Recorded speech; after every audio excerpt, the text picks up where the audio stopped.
بسم اللہ الرحمن الرحیم۔ السلام علیکم پیارا اسلام کے پیارے دوستو، ہم امید کرتے ہیں کہ آپ خیریت سے ہوں گے۔ اللہ رب العزت سے ہم دعا کرتے ہیں کہ اللہ پاک آپ تمام دوستوں، بھائیوں اور بہنوں کو اپنی حفظ و امان میں رکھے۔ جن جن دوستوں نے ہماری ویڈیوز کے نیچے دعا کے لیے اپنے کمنٹس کیے تھے، دعا کے لیے اپنے نام لکھے تھے، ان تمام کے لیے بھی ہم دعا گو ہیں کہ اللہ رب العزت آپ کی تمام نیک تمنائیں، دلی مرادیں پوری فرمائے، آمین ثم آمین۔ میرے پیارے بھائیوں اور میری محترم بہنوں، ایک شخص کہتا ہے کہ میں گھر میں داخل ہوا تو دیکھا کہ بیوی بیٹھی رو رہی ہے۔ میں نے پوچھا کیا ہوا، یہ آنکھیں کیوں لال کر رکھی ہیں، سب خیریت تو ہے نا؟ کہنے لگی آج اس کمینے نے بیوی کے کہنے پہ اس بڑھیا کو مارا ہے۔ وہ پھر ہچکیوں سے رونے لگی۔ میں نے کہا تمہیں کیا، وہ اس کی ماں ہے، تمہاری نہیں، اور پھر بڑھیا زبان چلاتی ہوگی، بہو کے معاملات میں دخل دیتی ہوگی۔ یہ میں نے اس کو اس کا غم غلط کرنے کے لیے کہا۔ اس نے کہا زبان چلاتی ہوگی، معاملات میں دخل دیتی ہوگی، آپ کو کچھ پتا بھی ہے؟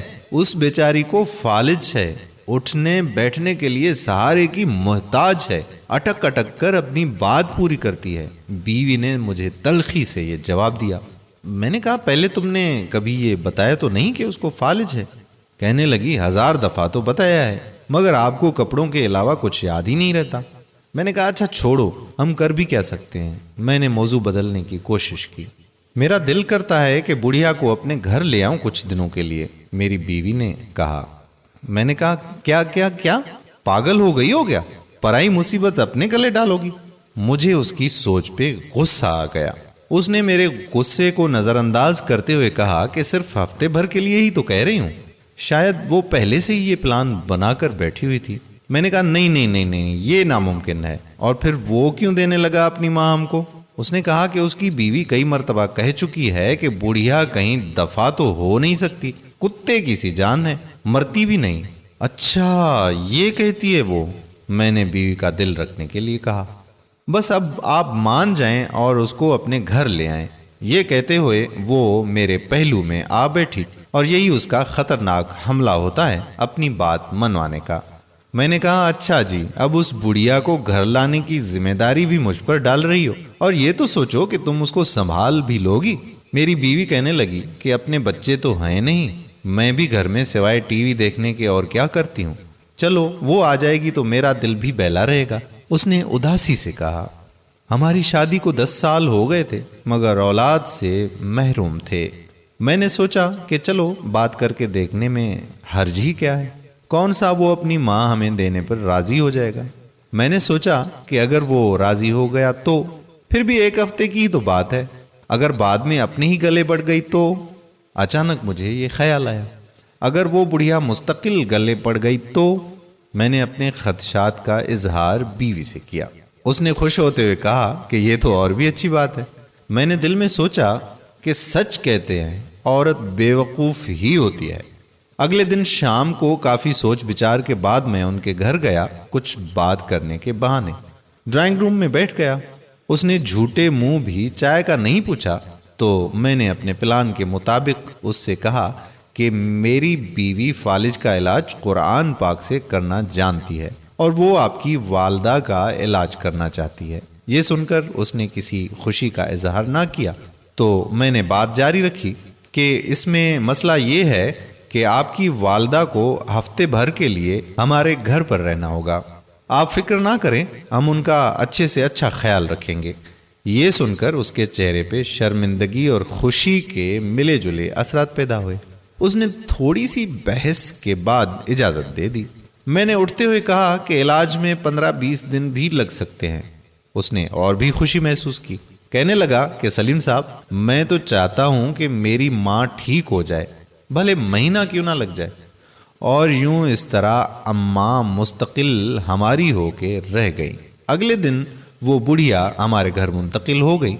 بس وہ بڑھیا کیا تھی، سفید روئی کا گالا سا تھی، نور کا ایک ڈھیر سا تھا، لاغر سی، کمزور سی، جیسے زمانے بھر کے غم اس کے نورانی جھریوں بھرے چہرے پہ تحریر تھے۔ آنکھوں کے بجھتے چراغ، کپ کپاتے ہونٹ، مناسب خوراک اور دیکھ بھال نہ ہونے کی وجہ سے حالت اور زیادہ خراب تھی۔ میری بیوی تو تن من دھن سے اس کی سیوا میں جھٹ گئی۔ اس کے لیے ہر چیز نئی خریدی گئی، بستر، کمبل، چادر اور کپڑے۔ اچھی خوراک اور خدمت سے اماں کے چہرے پہ رونق آنے لگی۔ پتہ ہی نہ چلا کہ مہینہ گزر گیا۔ پہلے اس کی بہو ہر 2 دن بعد آ رہی تھی، پھر 4 دن کا وقفہ ہوا، پھر ہفتہ ہونے لگا۔ اماں کو واپس لے جانے کی بات نہ اس نے کی اور نہ ہم نے۔ دوسرے مہینے میں وہ ایک ہی دفعہ آئی، گھر کی مصروفیات کا رونا روتی رہتی۔ تیسرے مہینے کے بعد اس نے آنا ہی بند کر دیا۔ میں نے بیوی سے کہہ دیا کہ اب اماں تمہاری ذمہ داری بن گئی ہے، اب تم سنبھالو۔ بیوی نے خوشی کا اظہار کیا۔ یہ غالباً 7واں مہینہ تھا کہ اس آدمی اور اس کی بیوی کے درمیان انبنت سی ہو گئی اور بیوی نے اس کو قتل کر دیا۔ بعد میں وہ خود بھی پکڑی گئی اور جیل چلی گئی، اور یوں اماں صرف ہماری ہی ہو کے رہ گئیں۔ ادھر جیسے جیسے اماں کی توانائی بحال ہو رہی تھی اور چہرے پہ رونق، مسکان آنے لگی تھی، ویسے ویسے میرا کاروبار ترقی کرنے لگا۔ ایسے لگتا تھا جیسے مجھ پر دھن برسنے لگا ہو۔ سال بھر میں میری 3 دکانیں ہو چکی تھیں۔ تیسرے سال ہم تینوں، میں، بیوی اور اماں نے حج کی سعادت حاصل کی۔ گلستان جوہر میں 500 گز کا بنگلہ خرید کر وہاں شفٹ ہو گئے۔ اماں ہمارے ساتھ 7 سال رہیں۔ ہر پل ان کا ہمیں دعائیں دیتے گزرتا اور ہم میاں بیوی خوشی سے پھولے نہ سماتے۔ عجیب کرامت یہ ہوئی کہ اماں کی برکت اور دعاؤں سے اللہ رب العزت نے مجھے اولاد سے نوازا۔ آج وہ ہمارے درمیان نہیں ہے، مگر ان کی کمی شدت سے محسوس ہوتی ہے، جیسے کوئی اپنا کہیں کھو گیا ہو۔ بس ان سے ایک خلوص کا رشتہ تھا۔ پچھلے دنوں میری بیوی بہت خوش تھی۔ وجہ پوچھی تو کہنے لگی کہ میں نے ایک خواب دیکھا ہے۔ میں نے پوچھا کیسا خواب؟ کہنے لگی کہ میں نے دیکھا کہ محشر کا دن ہے اور سب حیران و پریشان کھڑے ہیں، ان میں بھی کھڑی ہوں کہ اتنے میں اماں آئیں اور میرا ہاتھ پکڑ کر کہنے لگیں کہ منیرہ ادھر آ میرے ساتھ، تجھے پل صراط پار کروا دوں۔ میں ان کے ساتھ چلی۔ ہم ایک باغ سے گزرے۔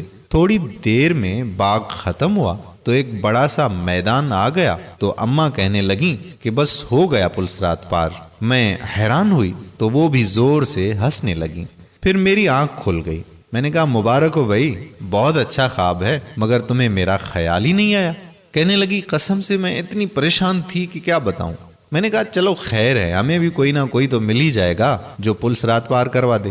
میری بیوی نے جیسے دل کی گہرائیوں سے کہا کہ آمین ثم آمین، اور پھر اس کو میں نے یہ نہیں بتایا کہ ایسا خواب میں بھی دیکھ چکا ہوں۔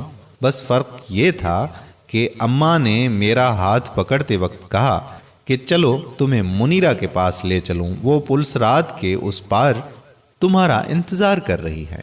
میرے پیارے بھائیوں اور بہنوں، ماں کی بہت زیادہ اہمیت ہے۔ ماں کا حد سے زیادہ خیال رکھیں۔